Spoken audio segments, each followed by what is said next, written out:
I am Doug Friedman. I am Kenzie Janest. And this is Your Mental Breakdown, the podcast.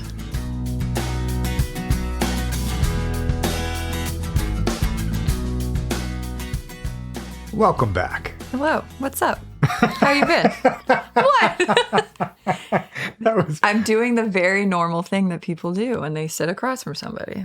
I do it in therapy too sometimes, where I'll ask a client, how are you, as we're walking back to the office? Right. And they're like, I actually just joked about this with my client the other day. She was like, isn't it funny how we still ask each other, like, how are you? Even though we're about to like talk about our traumas in therapy. Like, hey, how are you? What's up? How's it going? Yeah. And then like 10 minutes later, and we're like bawling and talking about the worst thing that ever happened to us. Right. So that's therapy. Right. I feel like therapists talk about this to each other all the time. And they're always asking, so what do you say at the beginning of a session? Yeah. Or what do you do? Like when you see them in the waiting room? And what do you do? You know, I've got a great buffer when I see clients when I open my door. You talk about the weather. No, not at all. Okay. That gets there. Tell me your tricks. Oh, of course. So that's cheating. Uh-huh. You have a dog. That's right. I need to get a dog.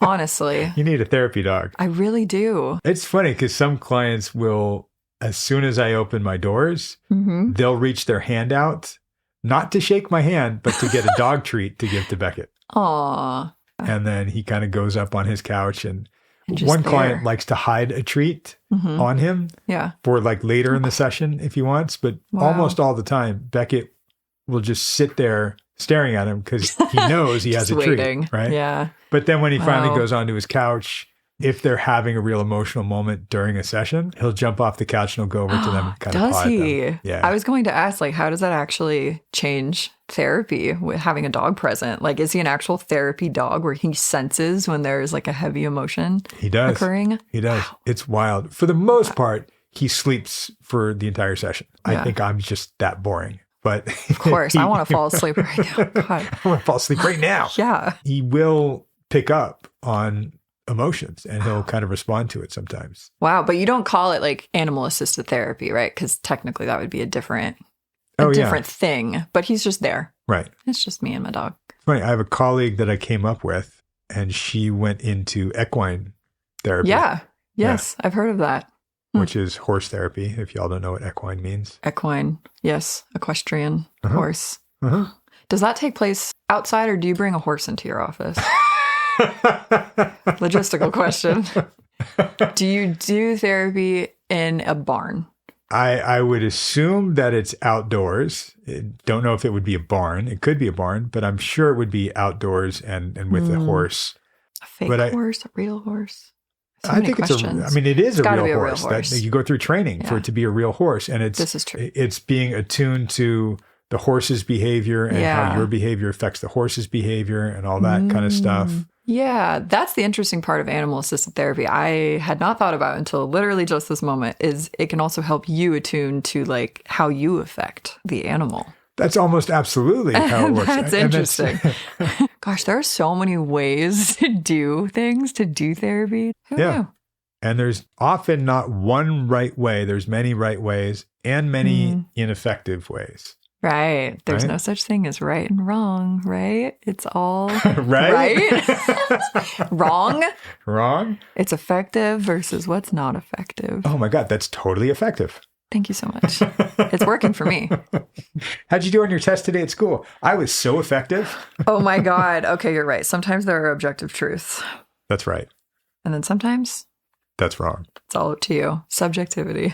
You know what else there is? What?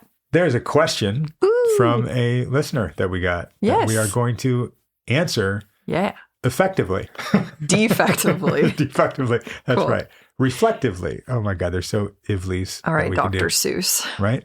So this one came from a listener. I guess we should call it like listener. They're listeners. They're listeners. But we should have like a fun name. Mental Breakdowners. Mental Breakdowners? The Breakdowners. You know how like people have, little fun names, like you're my little chickadoos if it's like a chicken podcast. Yeah, totally. Yeah. Totally. Breakdowners, breakers, downers. Breakdancers. Downers? No, I don't like downers. Mental lights? The mental lights. This guy named Adam. Okay. Hi, Adam. So Adam says, If I heard correctly, you were using the concepts of consequence and natural consequence kind of interchangeably.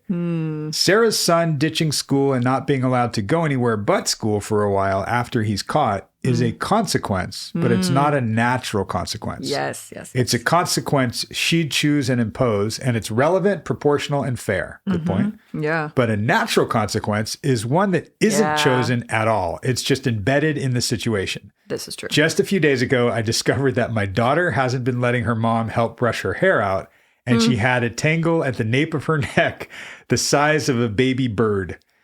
It was a distressing dreadlock. It took 40 minutes with a big comb to get that thing out, and it hurt her a lot. That pain was a natural consequence. It wasn't a purposefully chosen, imposed thing.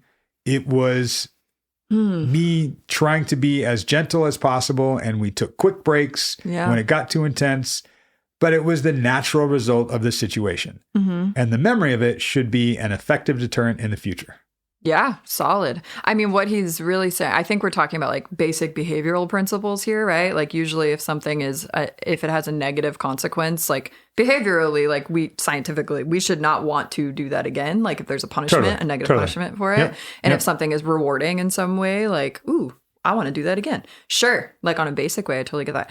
Could you argue, though, that brushing out her hair is not a natural consequence? It's something he imposed and chose to do, and it's still a consequence because the natural consequence might be to let her hair just keep on getting tangled and be a dread. And now she has dreadlocks. And now she's got a very natural consequence.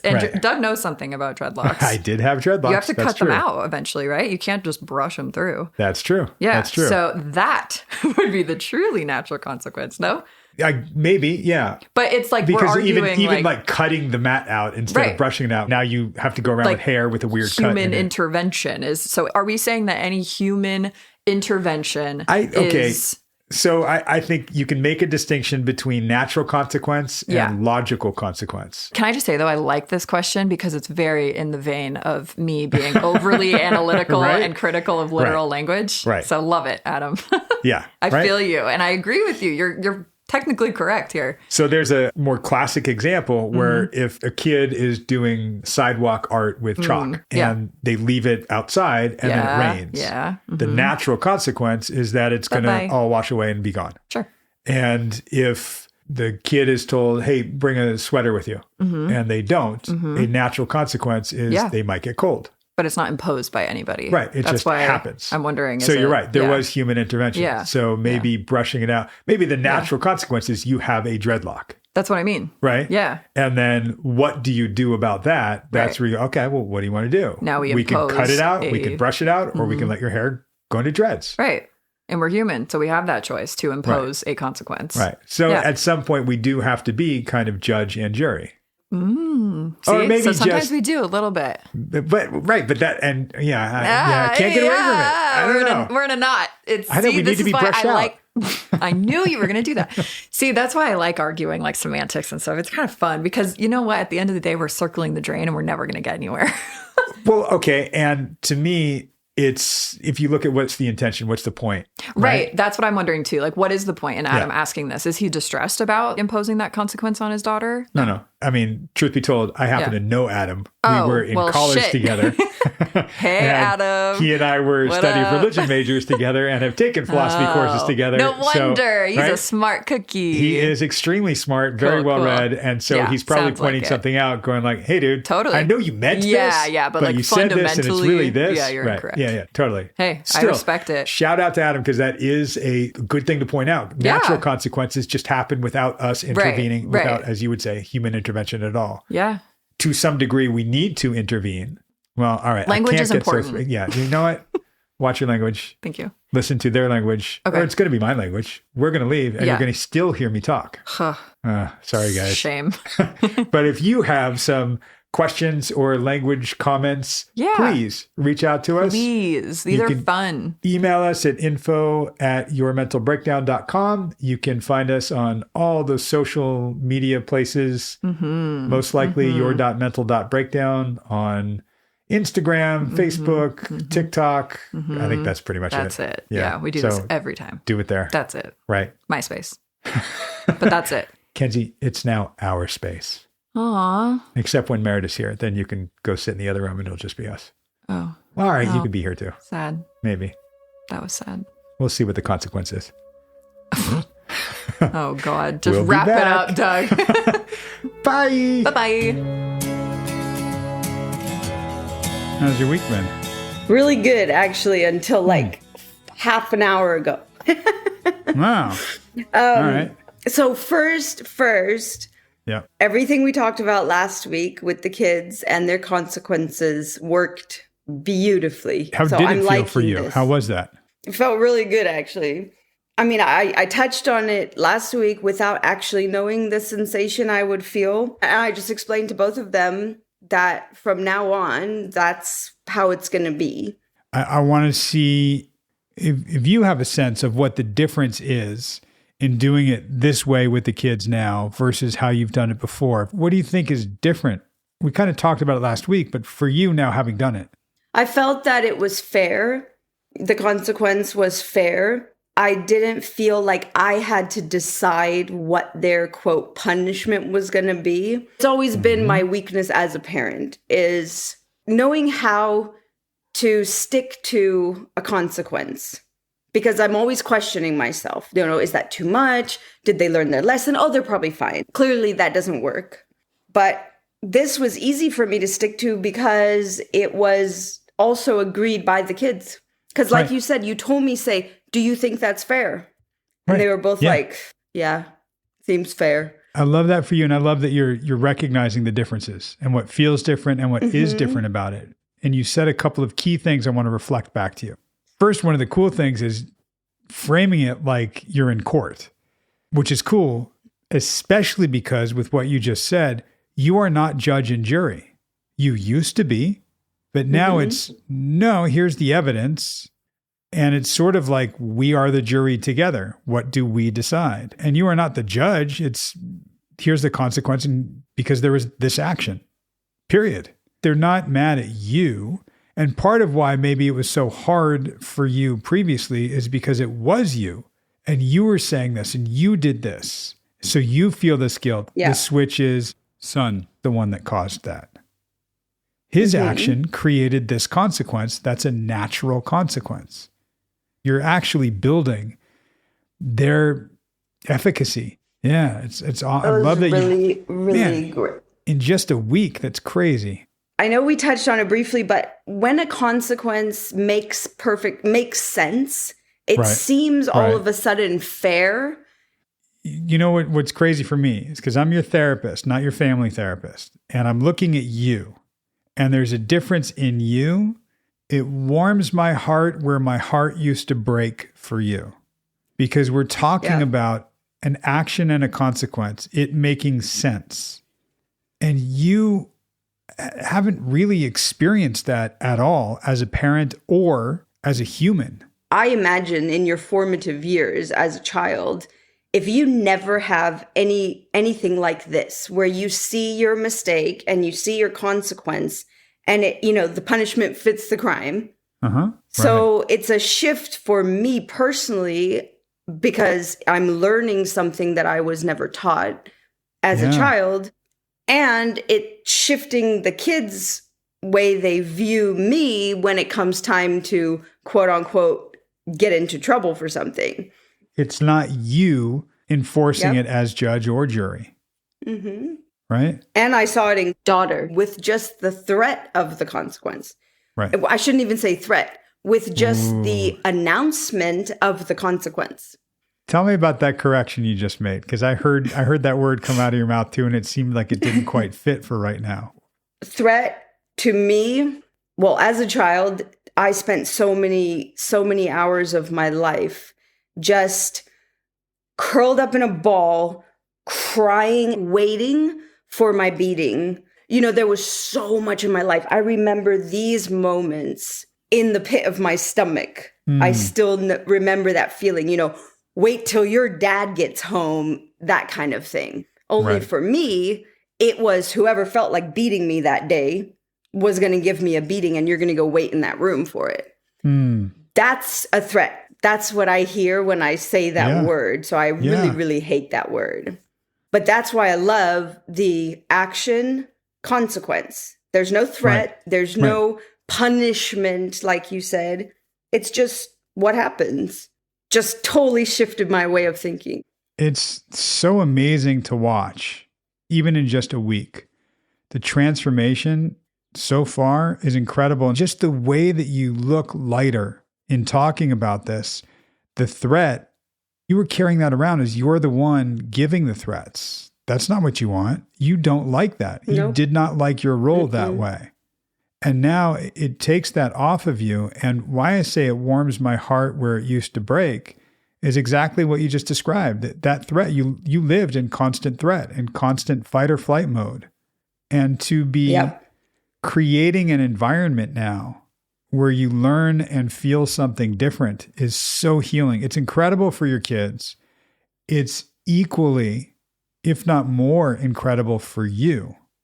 It's a huge life lesson for me. Maybe that's how a lot of parents already treat action and consequence in their household. I didn't have this data. So it is really an amazing, like that was one of these like wow moments. And it's a wow moment for me over here because I'm hearing and seeing the transformation in real time. You said one thing to me and it just went, totally all clicked, and it is amazing. Well, so thank you for that. You're welcome.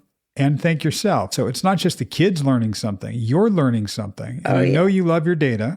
Watching you implement and watching you take it, I think you heard this on an earlier episode of the podcast where we were breaking down and I said, I'm aware that some weeks Sarah comes back and says, hey, well, I did this just like you said. And I'm kind of going, but are you doing that just to be a good girl or just to please me or just to do the right thing? Do you still feel that? Do you still feel like that? I want you to know that me feeling that is for me clinically, looking at what's motivating you. Not that I'm doing this to you at all. I look at what's motivating you some of your upbringing, that you need to do it this way because that's what you were told. Or is it really coming from you and a sense of exploration and trying something and seeing how that goes and then bringing it in? You have a version of wanting to say the correct thing. There's something about being misunderstood, being misinterpreted, that had gotten you punished, not consequenced, punished severely. So of course that's going to be hard for you. And me saying, is she doing that? It's not a question of you working hard or not. It's a question of, is that still some trauma response? There's a hypervigilance with which sometimes we will do something or take on a task or try something. I don't think it's the second week in a row, but pretty close, where I mentioned punching bag and the next week you have a punching bag. I only do that when something, and I'll tell you right at that moment, like, oh my God, wow moment. Sometimes you'll give me data or give me suggestions of things and I won't feel like I'm 100% into the punching bag. Okay. Right. But if it's going to help me, that's why I'm here. Right. So it would be stupid of me to not at least give it a shot, you know, and if something just goes horribly wrong, I would for sure tell you about it. I'm pretty comfortable with how we are now, that you will tell me when something doesn't make sense. We give it to each other pretty straight. And there's something about how I will say things many different ways. You know, I'm ridiculously repetitive and I do that for a reason, right? And get a punching bag. I said that to you in different forms. Scream into a pillow. Scream into a pillow, and I never did it. Right. I never did it. Right. It wasn't authentic for you. You could have come back to me one week and said, all right, Doug, I screamed into a pillow. And I hated it. I'm never doing it again. Right. No. And that kind of, but that's what I'm talking about. It wouldn't have resonated for you. It's not just like, oh, last week you talked to me about natural consequences and I did it. Oh, that was amazing. We've been paving the way. You didn't just get a punching bag. We've been talking about letting stuff out, screaming into a pillow. Yeah. There's anger there somewhere. It's okay to let it out. We've been building to a lot of these things, and you're doing remarkably in terms of processing this stuff. Thank you. You're welcome. And I also feel like, which is something I haven't actually brought up, but I feel like when we first started, also probably a defense mechanism, is I wanted the help. I wanted you, anyone really, to help me. But I felt like I was making excuses for myself in the beginning. I feel like personally in my own heart and mind, when we're doing therapy, I have started to just kind of let that go. There's something about the pace that you have with me that I've seen where it is calmer. What I actually feel, the emotion, you know, we've worked on that a lot over the months, is really me allowing myself to feel, even, you know, myself and my children and boyfriend and whoever's in my life, to feel the emotion rather than, okay, you're fine, carry on, life fucking sucks, nobody cares. I told you, my first boyfriend, when we ran away from the cult together, he told me, and I will never forget it, I'm by nature very kind of sensitive. I have all the emotions, you know, I feel it all. And when I was, 13, 14, I would cry and I would, feel all the feelings. And one day, I must have been 16, I was in my little room and I was curled up and I was upset about something. And he came in and he was like, look, don't take this the wrong way, but nobody cares. In life, nobody is going to care about what you're feeling right now. And I don't know if that was a good or a bad thing, but from that moment, it was like a moment with you that I have sometimes where it's like light bulb. Oh my God, obviously nobody cares. Right. And I think I've obviously taken that to an extreme throughout my life because of course people do care. The right people care. Yeah. And by the nature of that, nobody cares. It actually invalidates you being someone that cares about what you feel. So that's what you became. And I know I did that throughout my life consistently, but I stopped giving myself even that little moment to have a cry. Right. I mean, I haven't cried except for like watching a movie or a TV in probably 25 years. Wow. I don't cry about my own feelings. It turned into anxiety, which we've discussed. I think we're slowly breaking down that and we will get there because we're doing much better than before, for sure. Absolutely. I'm not laughing as much. I'm not using my push away hands, right? That's I'm not right. doing all of that anymore. I want to explore or discover myself feeling those feelings. Yeah, I love that. I'll give you another layer of this. It's not that all those feelings didn't go anywhere. They did.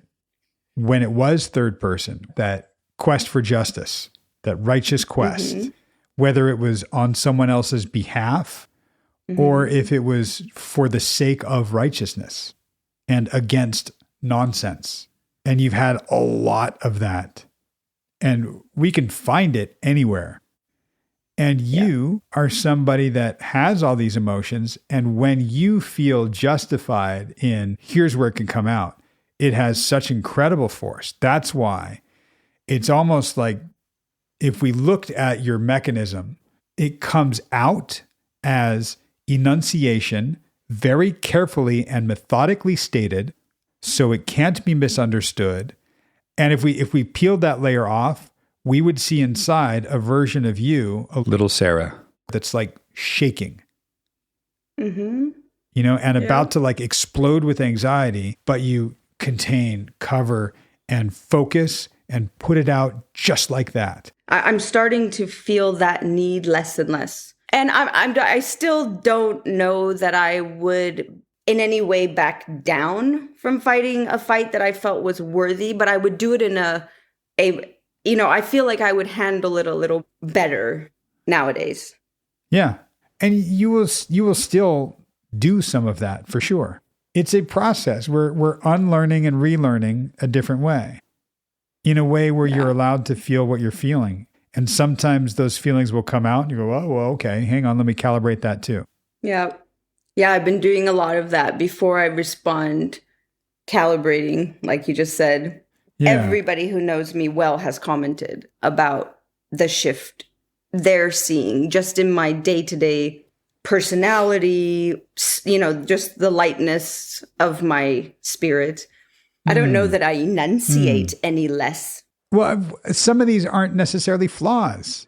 Some of these are character traits that can be endearing, can be useful, and it's picking and choosing. It's not. It's horrible. Well, when I listen to myself, I would be like, oof, I don't like that person. Well, at the beginning. Yeah, and if we can pick and choose when it comes out. So if rather than do that, you enunciate and are more carefully choosing your words, fine. That's okay, because that's what you chose. It's when it just comes out and you're like, whoa, what was that? Or some of these you're not even aware of, but we're making the unconscious things conscious so you have more choice and agency in how you live. Yes, right? Exactly. And that's amazing.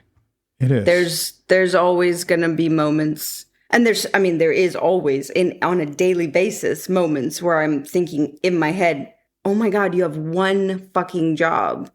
But instead of responding, please reread the below email for clarification. I'll just be like, oh, let me try and word this in a different way. When you get home from a day where you have some of those, what can you do?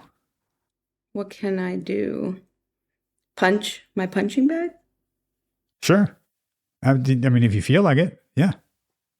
I would metaphorically scream into the pillow, hit the punching bag. Even just say to the kids or the household, oh, I had a rough day today. And that's it. I'm going to scratch at this a little deeper. And then I want to turn back towards the beginning of the session. When the kids ask, how was work today? Okay, I'm going to ask a sort of pre-question question. What do you think they're really asking? Just how are you? Yeah. And we can even go a little further because you have experience, as you just said, with that. I don't think this is accurate. I'm saying this for emphasis, that they're kind of going, okay, let's gauge what kind of threat is going to be with us tonight. Hey, Mom, how was your day? Right? I don't think that's how they actually think.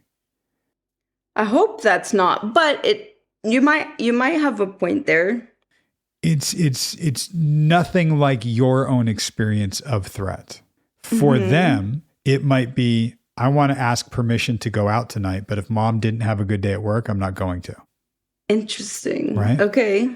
So here's the real scratch and poke.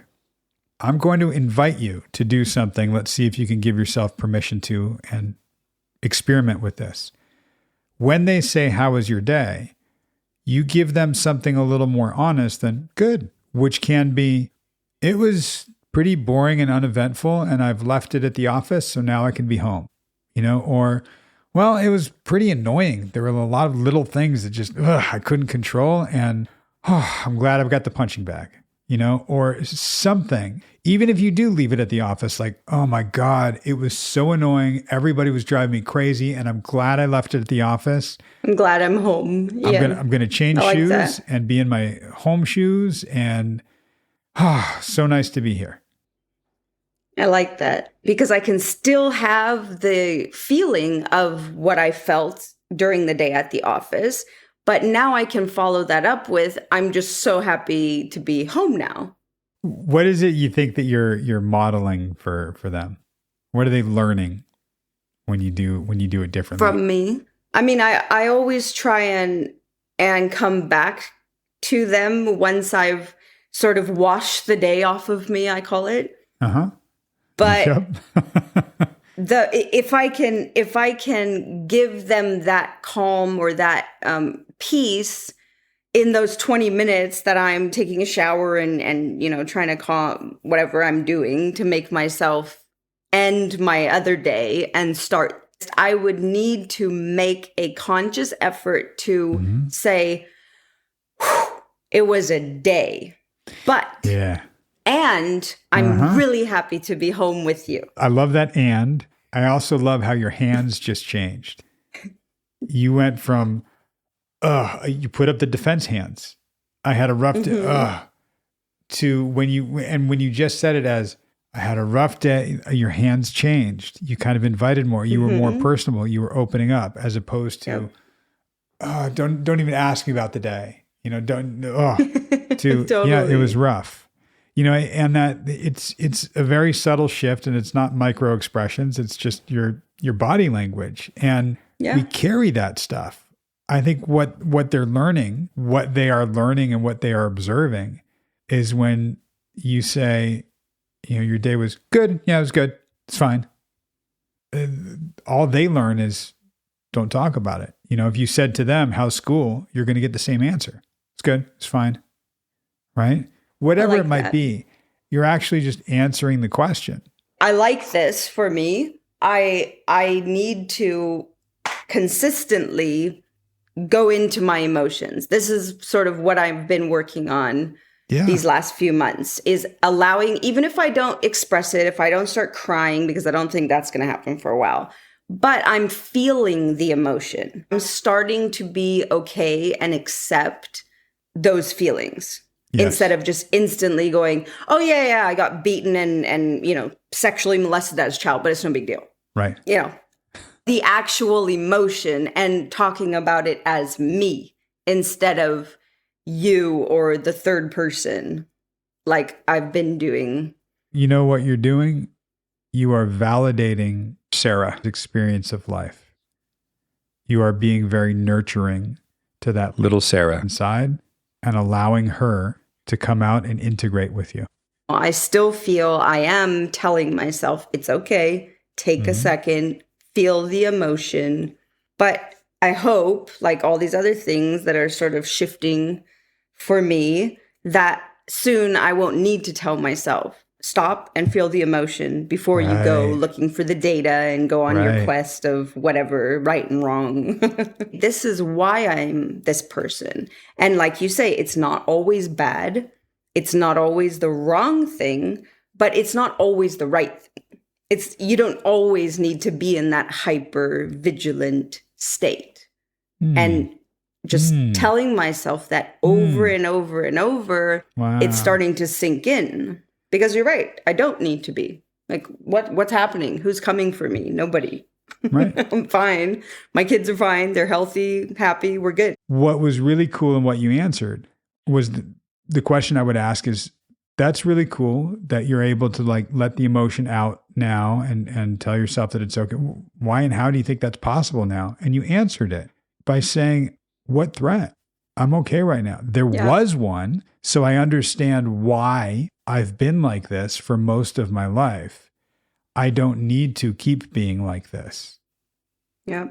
And you're experiencing what life is like without being in a state of constant threat. So I'm going to give you a mic drop moment. I like these.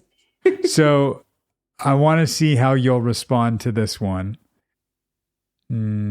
How much closer do you think you are now? Or can you even imagine what it would be like to start meditating? I knew this one was coming soon.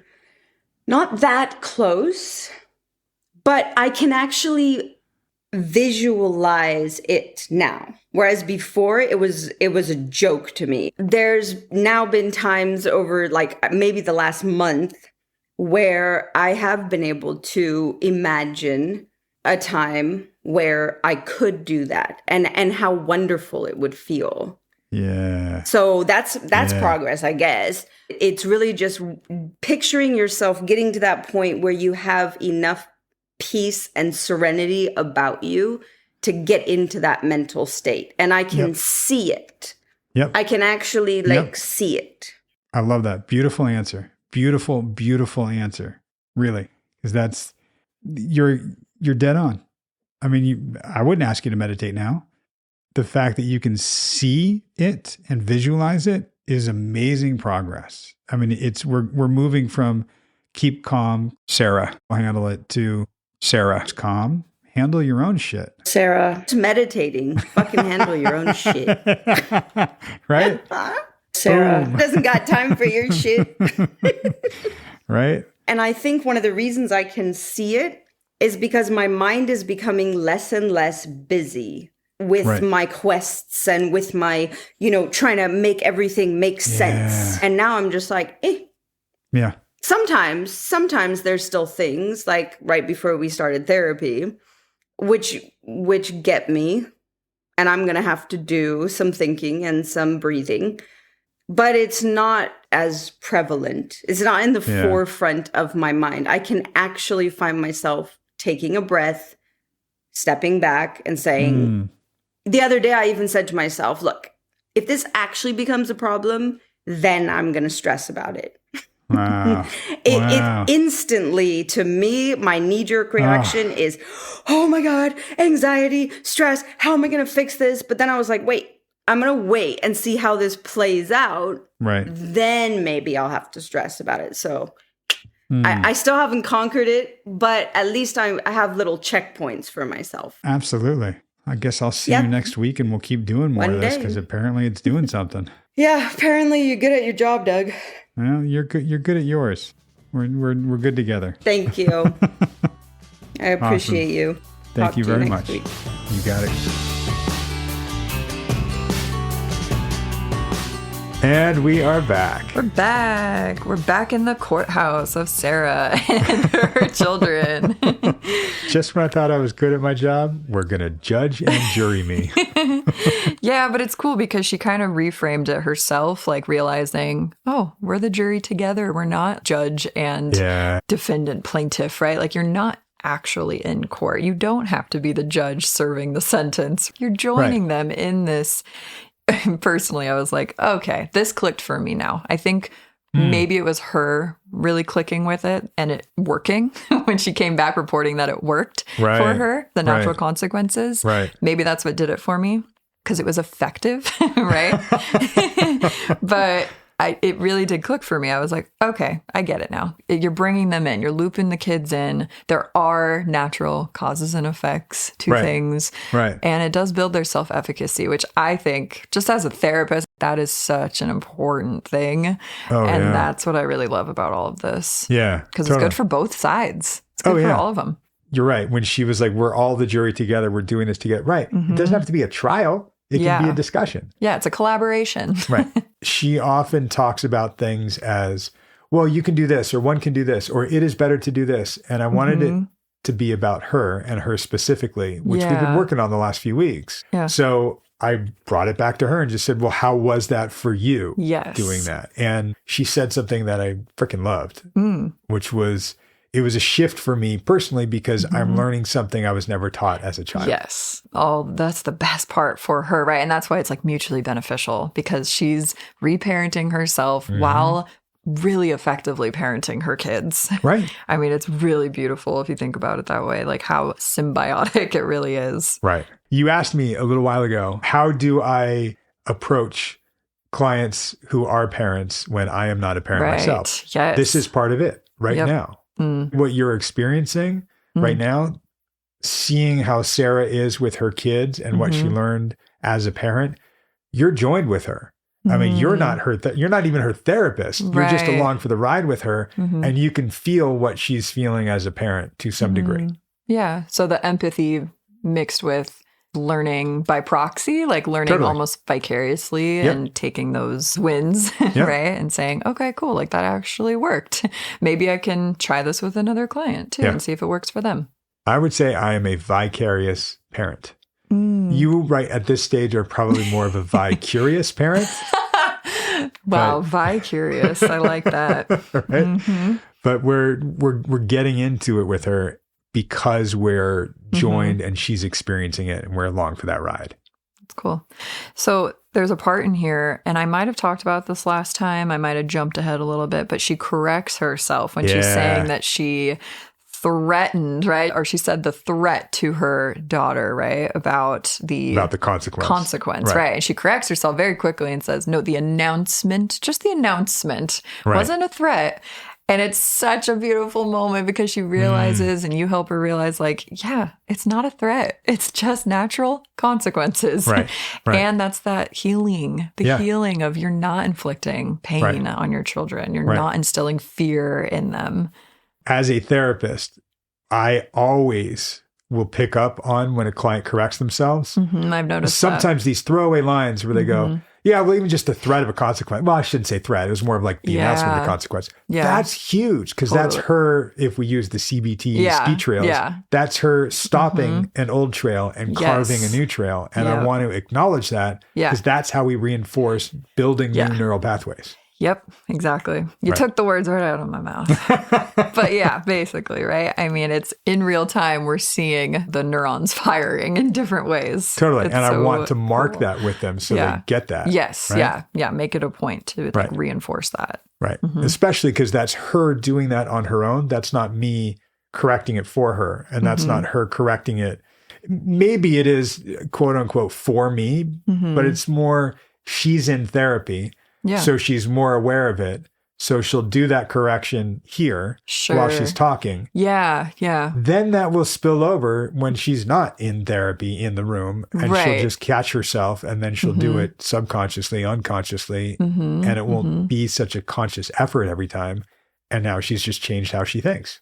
Right, because I love this Yalom quote that like therapy is the rehearsal for life. And it's like, it's so good because the point kind of is to generalize these new things that we're finding in ourselves and changing into our other areas of life, which we see happening with Sarah, obviously, with her kids. She's saying, and we'll get to it, that like everyone is noticing these changes in her and it's generalizing. It's cool. It's not just with you. Right. But it kind of does lead me to my next question because we talk about like speaking of the interpersonal dynamic of therapy, like what's going on in the room.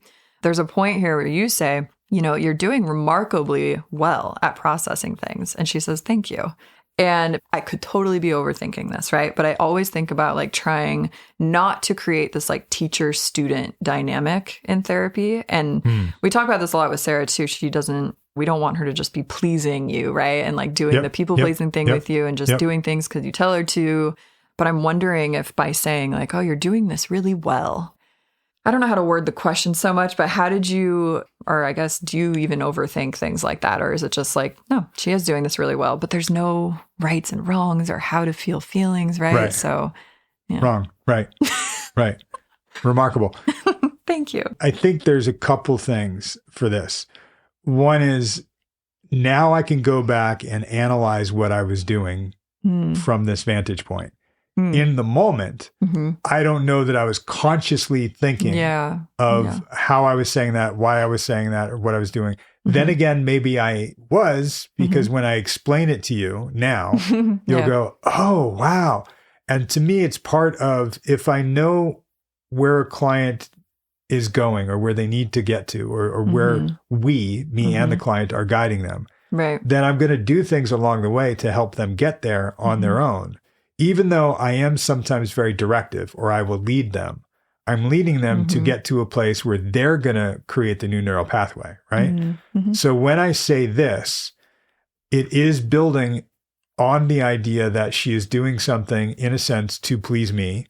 And that ties into how she would have to do things to please the cult and her boss. And as a parent, to please her kids to some degree. Yeah, to just be perfect. What I will do then is take that dynamic and shift it and give it to her. Because we're in therapy, all I am as a therapist is someone else's sense of themselves that they don't really connect with yet or they haven't heard yet. Right. You mentioned this a lot, actually. It's an interesting kind of take on therapy. Yeah. And you'll hear me later in the session, probably just a few minutes later, where I kind of build on that and give it over to her. And it's something where if you think of this dynamic with Sarah and me, then me as the teacher, or if you then look at her with the cult leader.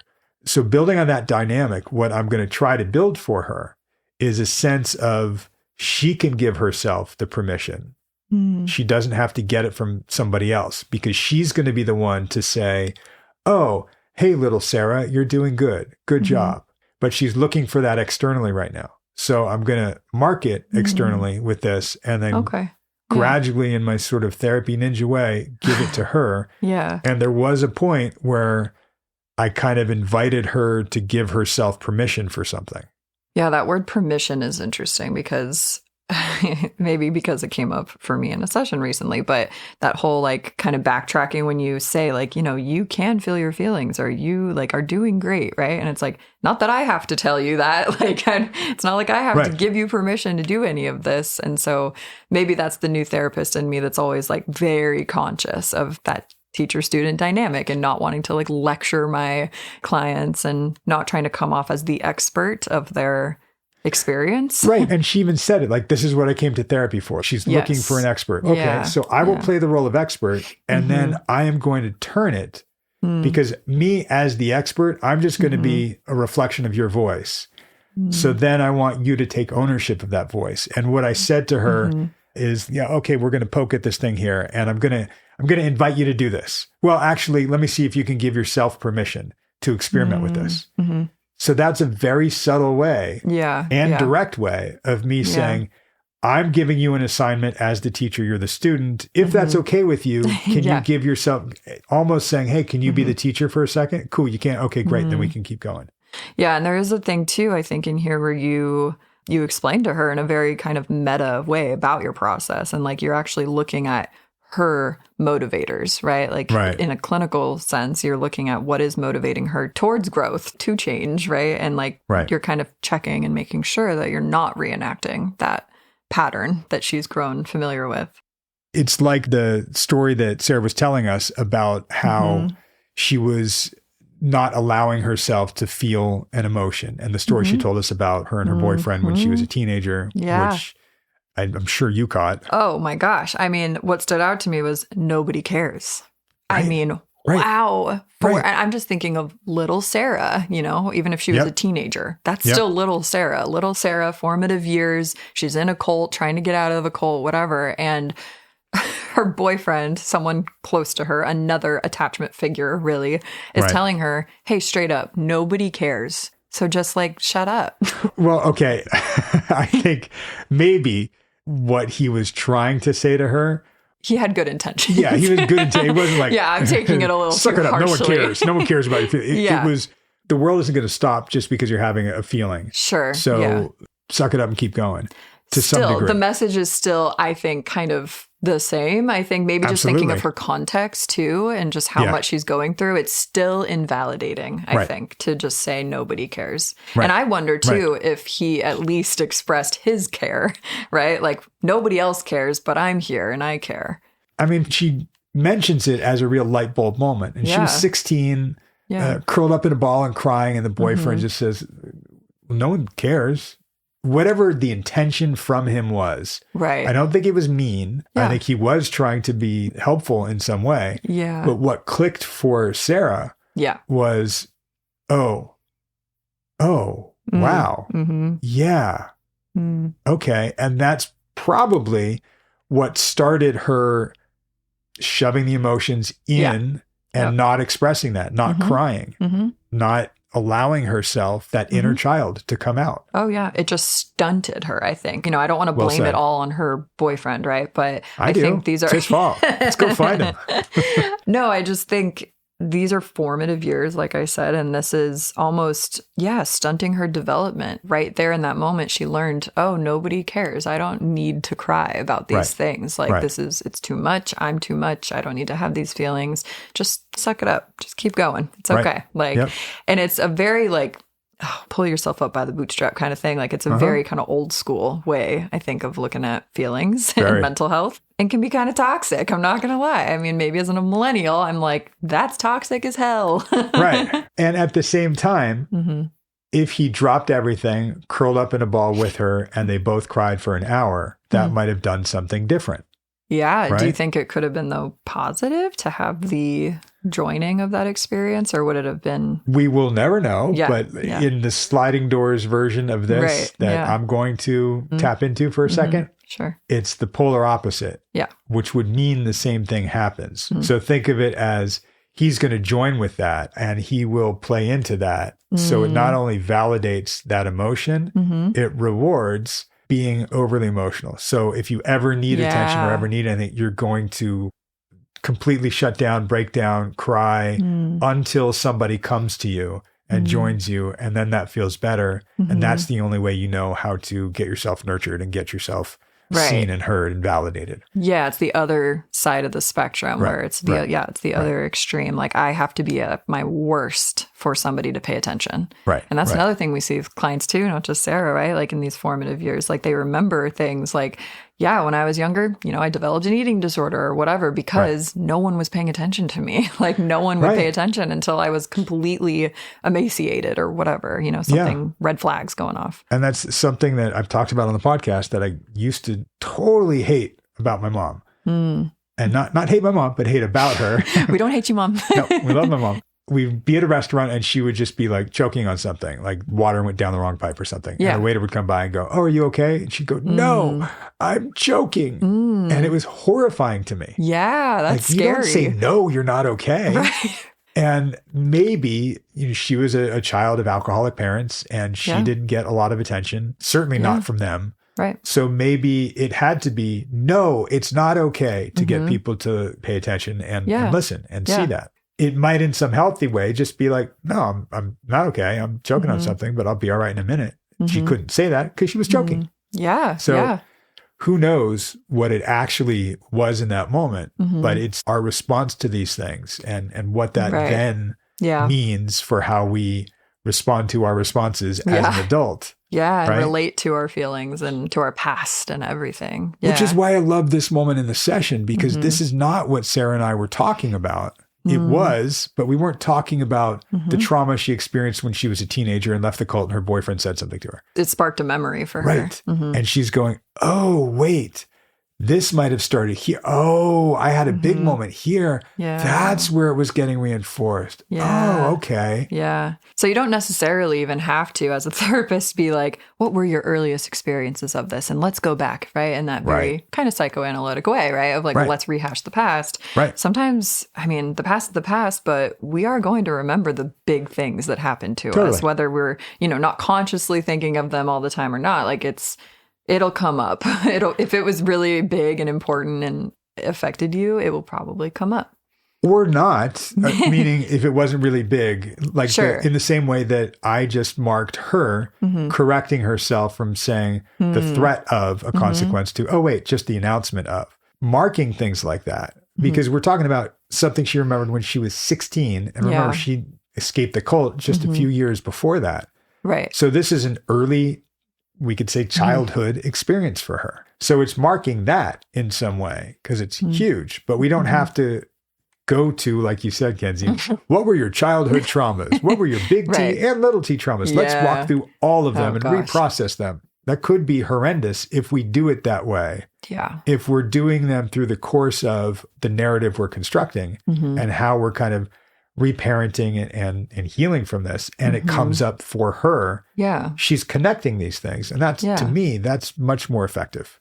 I think so too. And it really touches on the safety, I think, that she feels with you in the relationship too. And I think maybe that also allowed her to access those memories, because previously that was probably a suppressed memory or whatever. And she was able to comfortably just think of it and rehash it and talk about it. Right. I was also thinking about the concept of like impact over intention. This is kind of my last thing about the nobody cares thing, but like it almost doesn't matter what the boyfriend meant by it, because it's about how it impacted her. Right. Right. And like what we're dealing with now in the present. And I love that idea of impact versus intention. Yeah. Because if you call that to somebody's attention and they go, oh, that's not what I meant. And they'll get stuck on that's not what I meant. So I didn't do this to you, because they're thinking of their own culpability. Yeah, it's defense. Yeah. And you just go, wait. It's not about that.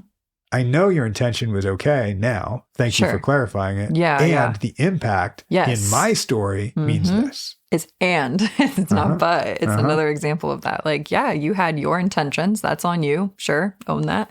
And this is how it affected me. Right. And that's also valid. Right. Yeah. That's why I'd say all the time, it doesn't excuse it, but it explains it. Yeah. I definitely stole that from you. I probably didn't come up with it either. I certainly didn't trademark it, and I should have. I'd be rich by now. Yep. So I just have some quotes here that I really liked that she was saying, but she was noticing, I think, her body language, right? And how different things are for her. I just love this because I think all of us therapists work with a lot of anxious clients and a lot of us experience anxiety, and we don't always equate the body language, the somatic kind of symptoms to anxiety. And she's starting to realize like, wow, I'm not laughing as much. I'm not doing my push away hands as much. Right. Yep. It just makes me think so much about this, like the body language of anxiety in the room, right? It's that process again, like those little moments. And I love that you comment on them because I try to do that too. I think it's changed the way I do therapy is actually just like using those kind of here and now, like, whoa, I just noticed this thing that you were doing, right? And it kind of helps them get back into their body and get back into their sensations and their feelings and like, oh, shit, you're right. Like what just happened inside of me that caused that? And so I love this like meta, her noticing like, whoa, I am not doing that anymore. Like that's so interesting. It's all connected. Right. And even watching your hands, right, you did the defense hands or the push away hands. Totally. I think we all know what that looks. I mean, you can't see us on the podcast, but I think you know what that means. Yeah. And when you change it to the inviting in hands, and it's subtle body language, sometimes not so subtle. It's, I think, always worth noting as a therapist when you see clients do that. Whether you call them on it or not is up to you and your style. You don't want to make them self-conscious of what they're doing. Yeah. When it is reinforcing what we're talking about, then you notice that and they'll kind of connect it and they'll go, oh, right. But she's the one who said, yeah, I'm not doing the push away hands. Yeah. Right? Yeah, exactly. She brought it up, which I thought was cool. And I think that's the important distinction here maybe is like, because you're so right. My therapist actually used to comment on my body language too much. And I would be like, dude, I think you're overthinking my body language here. Like, I promise I'm not rolling my eyes at you or blah, blah, blah. Right. And it got me thinking about it too much. But I think there's a balance to be had here. And I think one distinction maybe is like when it's a pattern, because she was obviously using the defense hands a lot from the beginning. And then kind of segueing into her other point, like, I don't know if I enunciate any less, right? But then you correct her, or not even correct her, and see how I'm correcting myself. For her. Woo! Yeah. But some of these aren't flaws.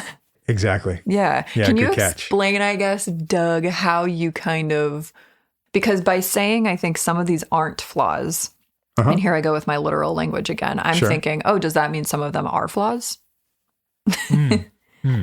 Like the defense hands or, some of the other things. Look, you're picking up the semantics of it. I know. Some of these aren't necessarily flaws. Does that mean some are necessarily flaws? Like, okay, I don't know if we're taking an LSAT question here, but it's more looking at the idea of a flaw.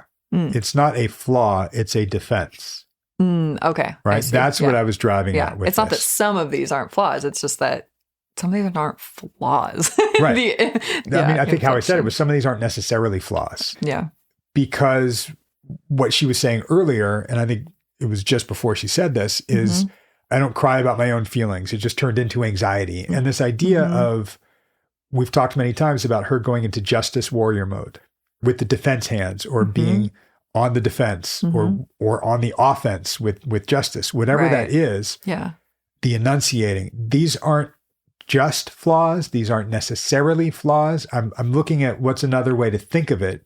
So you don't think of, oh, I need to eradicate that behavior. Well, wait, what is that behavior indicative of? Right? Yeah. It's indicative of these things that you have been doing to protect yourself, to protect that inner child that was crying, curled up on the floor at 16 and was told nobody cares.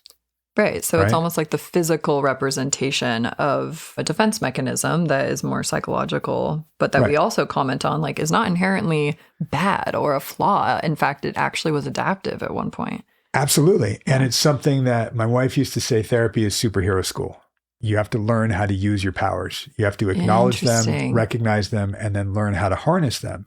Okay. And if you think of the justice warrior as a superpower, for Sarah, then part of what we're going to need to do is recognize that it's there, then see that it was used to protect and defend ourselves at some point that we might not need anymore. However, it's still a tool that we can use if we can control it and pick out when it comes out and when to use it.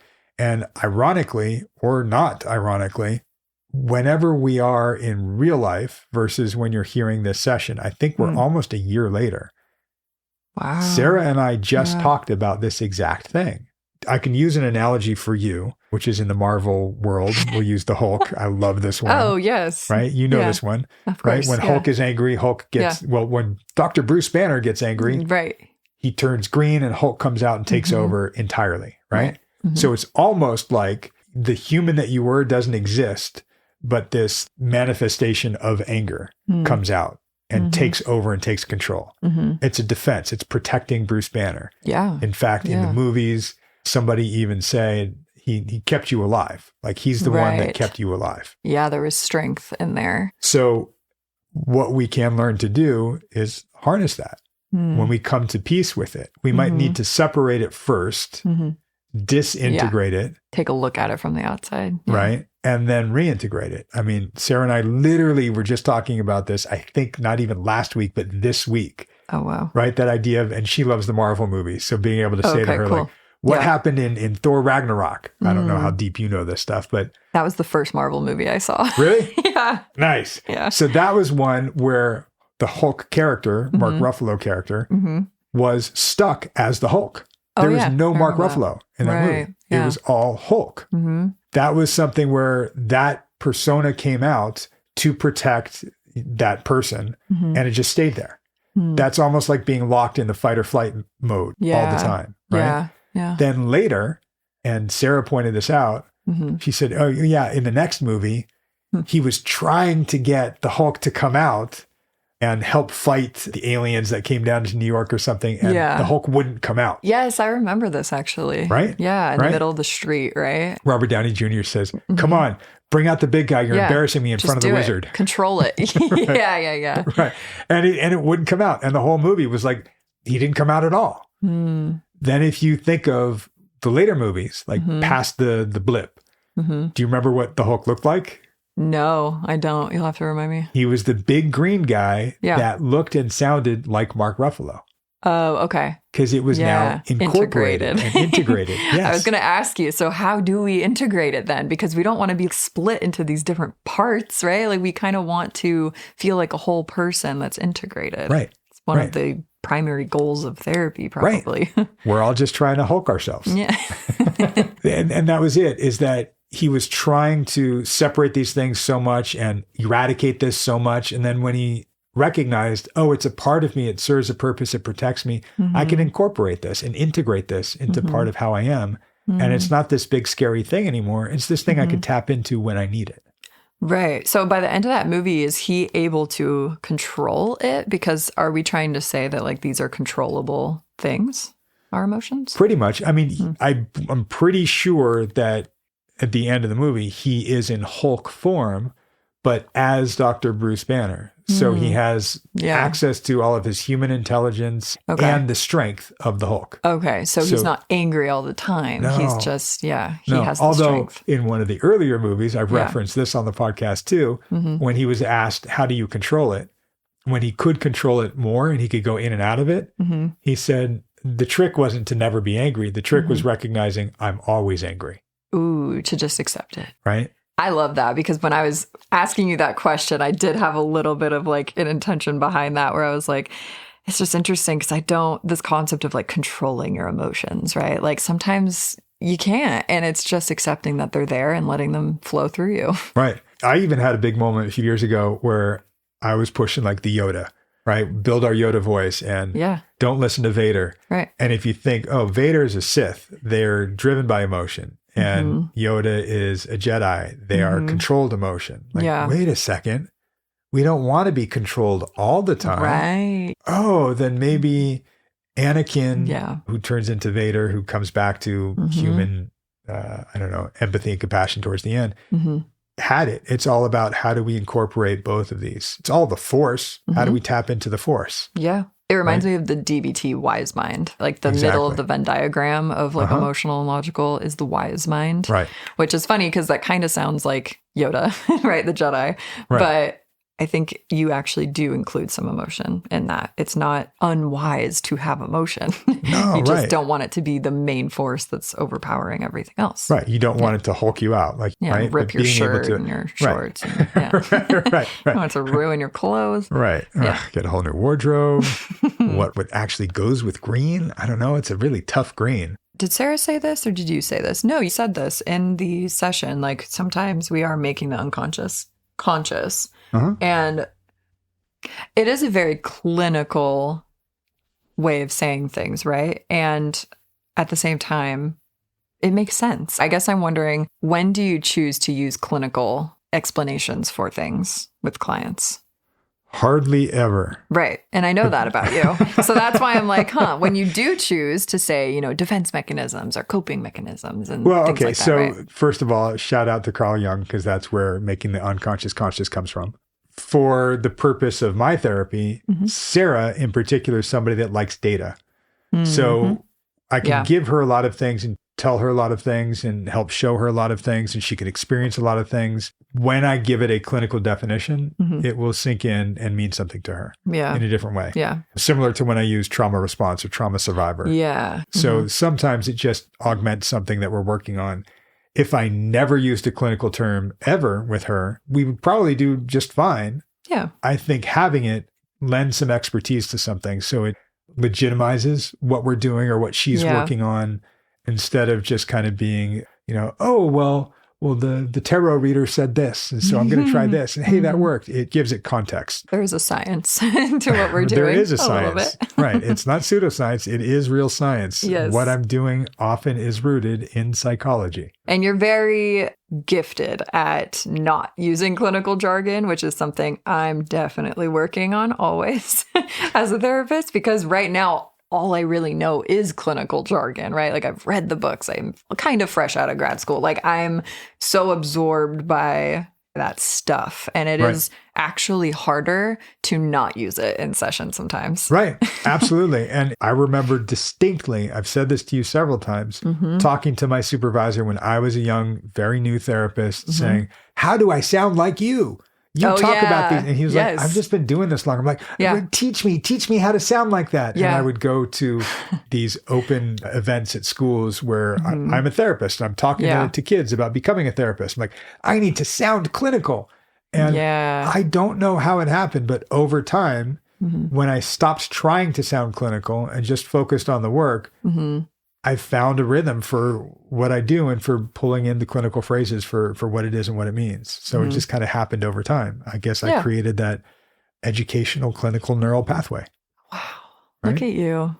Well, I did have one other thing that I actually really wanted to ask you, but we're kind of circling back to the beginning of this session, at the end of the session here, where you kind of do another pop quiz, if you will. I don't think it's like an explicit pop quiz, but you do ask her like, hey, when the kids were asking you, how's work today? What do you think they're really asking?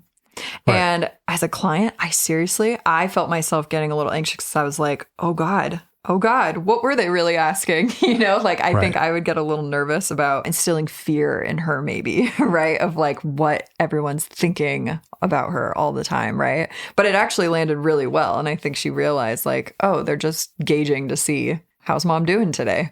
How did you even get there? Because that was so brilliant to me. And you're really good at circling back and kind of having those like mic drop moments, right? But I just thought that was really cool. Like, oh, they're asking how you are, not actually how was work, because they're kids. And this is right before I gave her the thing about asking for her permission if we can do something, right? So part of why did I say this and why did I do that is because the theme for this session to some degree is, can we communicate about our actual emotions? Can we go back to that place before you were told no one cares? Yeah, that makes sense. Yeah. So you were told no one cares. You learned that at a very young age. Your kids, we don't want them to learn that. And we want to reparent ourselves in the same process, right? Right. Yep. So if we can connect those two things, okay, what were they really asking? They're asking for emotional content. So instead of just going, fine, good, great, Can we actually have a conversation? Can we actually say something? Yeah. So it was a way to kind of, like you said, bring it back around and kind of show, okay, well, and again, I said, here's my real scratch and poke at this. I want to invite you to do this if you can. I'm trying to get her to give herself permission by virtue of giving her kids permission to ask her the things that she wasn't asked as a kid herself. Right. And there it is, folks. Reparenting in a nutshell, right? Boom. There's my mic drop. And if you followed that, that means you've probably been following us.